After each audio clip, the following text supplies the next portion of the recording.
புயல், பெருமழை போன்ற காலங்களில் மின்சாரம் பாய்ந்து பலி ஏற்படுவதும் ஒரு வாடிக்கையான விஷயமாகவே மாறிவிட்டது. அந்த வகையில் சென்னையில் தற்பொழுது மின்சாரம் பாய்ந்து மேலும் ஒருவர் பலியாகி இருக்கிறார். இது தொடர்பான கூடுதல் விவரங்களை வழங்குவதற்காக இணைகிறார் எமது செய்தியாளர் சாலமன். வணக்கம். சென்னையில் எந்த பகுதியில் இந்த பலியானது ஏற்பட்டிருக்கிறது? விரிவான தகவல்கள் என்ன?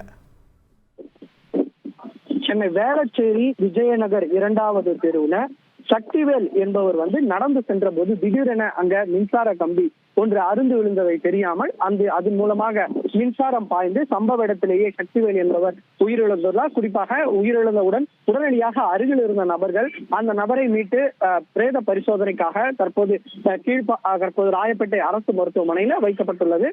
குறிப்பாக இது இன்று காலை முதலே 2வது மரணமாக பார்க்கப்படுகிறது. இன்று காலை முதலே இந்த பெஞ்சன் புயலின் காரணமாக கனமழையானது பெய்து வருகிறது. குறிப்பாக தொடர்ச்சியாக இந்த கனமழையின் காரணமாக சென்னையில பல்வேறு இடங்கள்ல மழைநீரானது தேங்கியுள்ளது. ஒரு சில இடங்கள்ல மட்டும் மின்சாரம் துண்டிக்கப்பட்டு இருந்தாலும் மற்ற இடங்கள்ல மின்சாரமானது வழக்கம் போலவே இயங்கி வந்த நிலையில இன்று காலை ஏடிஎம்மில் சென்ற ஒரு சந்தன் என்ற வடமாநில நபர் திடீரென ஏடிஎம்முக்கு அருகே இருக்கக்கூடிய அந்த இரும்பு கம்பியை தொட்டவுடன் மின்சாரம் தாக்கி உயிரிழந்தார்.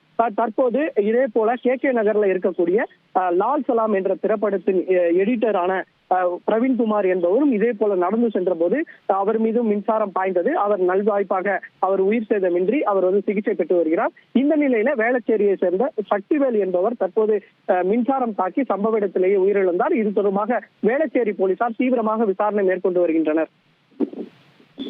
உங்களுடைய விரிவான தகவல்களுக்கு